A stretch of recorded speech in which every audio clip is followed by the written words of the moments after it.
办事行政效率非常高效，特别是对台湾企业的关怀非常的暖心。如果你有创业热忱，那武汉一定是不需要犹豫也绕不开的一座城市。以梦为帆，创未来；以心为炬，耀江城。两岸同心，创祥武汉。真诚欢迎了大家常来武汉，也期待各位有机会跨界合作，更欢迎有梦想的伙伴能够加入我们，来一起创造有趣的世界。觅得良土安此生，不负韶华不负沉。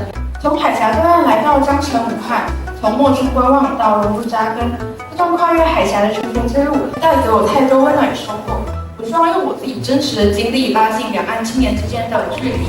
青春如梦出当时，汉城筑梦向未来。初见江城筑梦城，风华正茂马羊蹄。如今，武汉正以开放的姿态拥抱各位台湾青年。在这里，我也想呼吁一下大家，来到武汉，扎根武汉。基础聚财启新城，两岸同心共同荣。时代武汉，逐梦武汉。武汉其实是一个很潜力的城市，因为有3个特点：第一，年轻人很多；第二呢，它是非常有机会的；第三，它是非常适合创业的一个地方。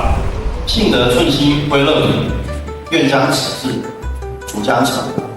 武汉承载了我的爱情、我的事业、我的生活、我的家庭。所以在这里，我从一个汉路人转变成为一位新武汉人。最后，我想跟在座的各位青年朋友分享：有梦想，一定要勇敢的去寻找，勇敢的去追梦。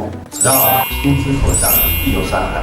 一日若水，两岸情，同心共筑中国梦。我最感动的就是第2长江荣耀号经过长江大桥下面，荣耀号鸣笛，那一刹那是让我最震撼的。讲到这个，我自己都蛮哽咽的。为什么？因为当下你会感觉到，有今天真的不容易，亿万万的同胞跟先祖的奋斗，然后今天我们丰衣足食，真的要很珍惜现在的此时此刻。